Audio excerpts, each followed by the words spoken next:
Calma, calma, Leeds United fans, calma.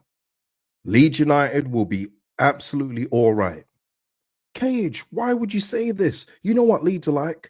I'm going to explain in this video, people. Before I get into today's video, final thoughts before the Sunderland game tomorrow night.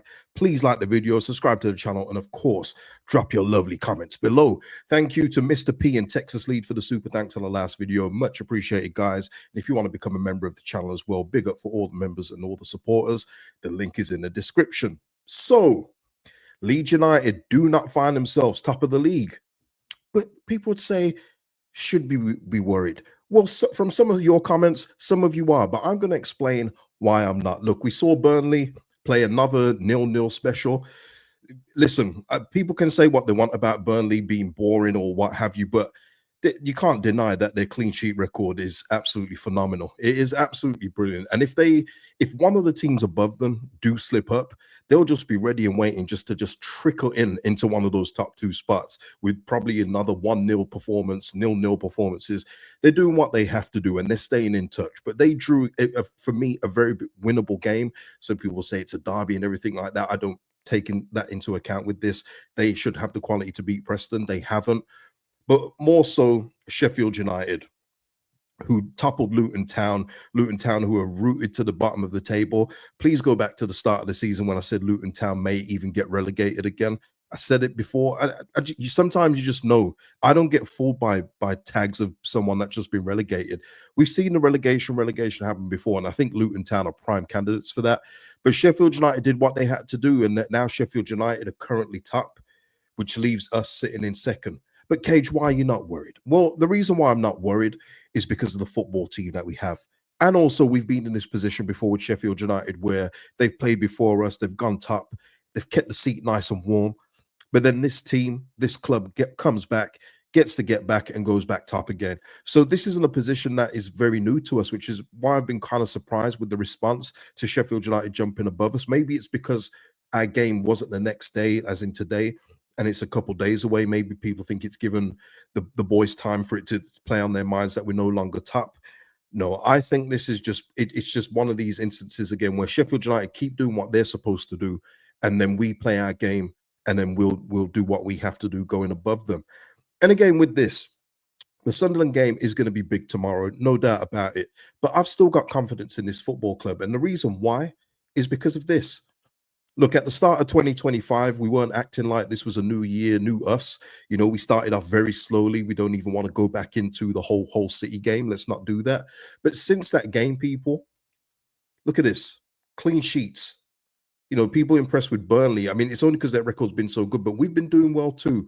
Wins, Norwich, Burnley away, 0-0, surprise. 7-0 Cardiff, 2-0 away at Coventry. And listen, by the way, Frank Lampard's picked up the pace after that. So it just shows you how much of an anomaly we are in this division.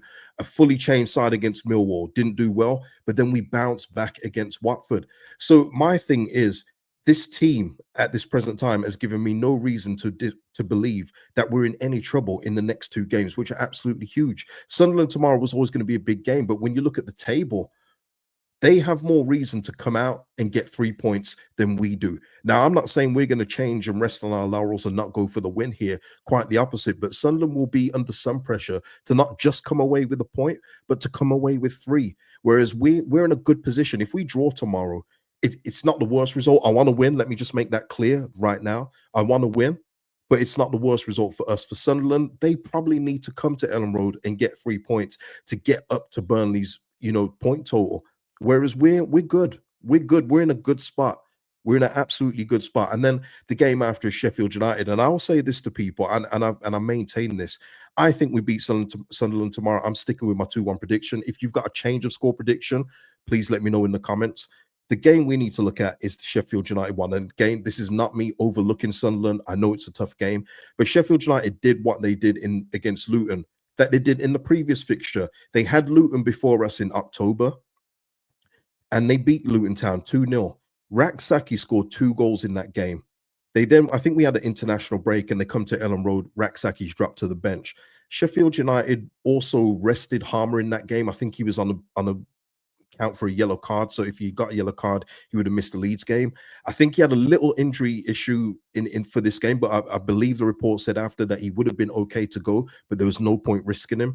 It shows you that Chris Wilder yet again is putting his eggs into the basket of beating Leeds United, and he got it wrong at Ellen Road. He changed something that he hadn't done up to that point because he was coming to Ellen Road. I think he's going to try and learn from that mistake. So if, for me, the preparation for Sheffield United is going to be absolutely huge. And it's not to say that we won't go there and button them off the park. We are more than capable of doing that. But I feel Sheffield United are going to be more prepared. I think Chris Wilder won't second guess himself this time. And I just think at Bramall Lane, it's going to be a brilliant game. But hopefully our quality shines through.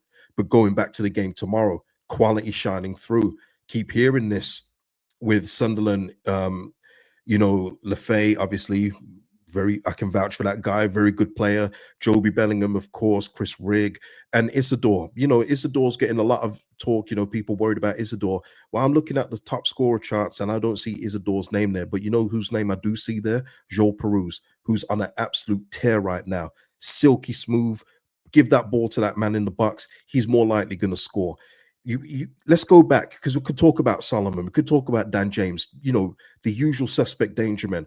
But, we talk about their midfield. How good has Tanaka been this season? Look at his performances overall.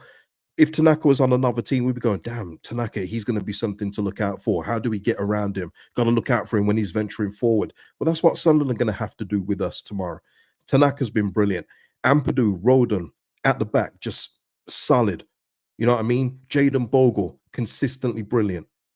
Whoever it is at left back, Junior Firpo, even if you want Melier doing the basics right over the last few games. So that is why I'm still confident and have no worries about tomorrow's game. But listen, people, if you have any concerns, let me know in the comments, of course. And like I say, the match reaction video is already set up.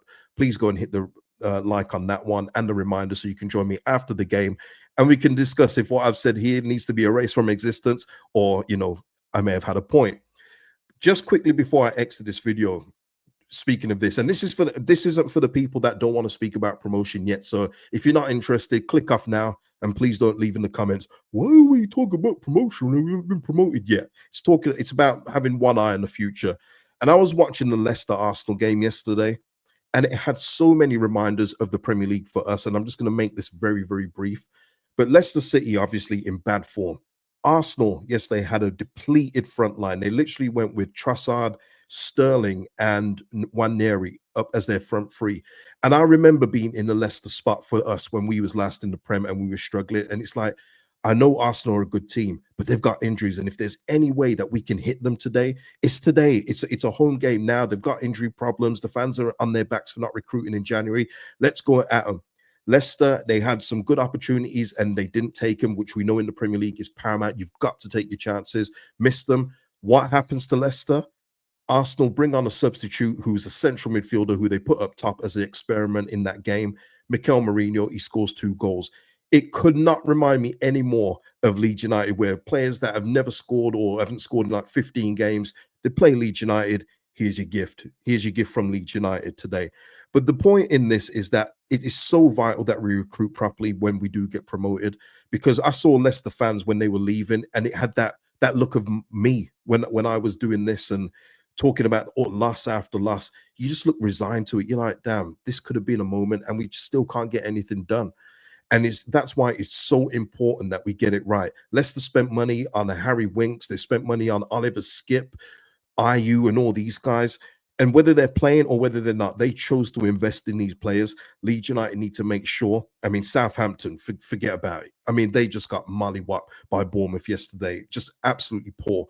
But I think it was more like the Leicester City in terms of where we were before. You have to make sure you get it right. That is so important. And Leicester, Southampton, even to a point, Ipswich are proving this in this season, just current season. So hopefully the 49ers have got one eye in the future, no sentiment, recognizing you have to buy brand new starters for the Premier League in certain positions and make sure that we're not in this. Look, it's going to be tough for us next season. I'm under no illusions if we go up that it's going to be tough, but you can make it a little easier on yourself if you get recruitment right in certain areas. And that's all I'll just say on that one. That is the video for today, people. I hope you've enjoyed it. Like it before you go, and I'll see you tomorrow after the game against Sunderland. Peace out. Enjoy the rest of your Sunday.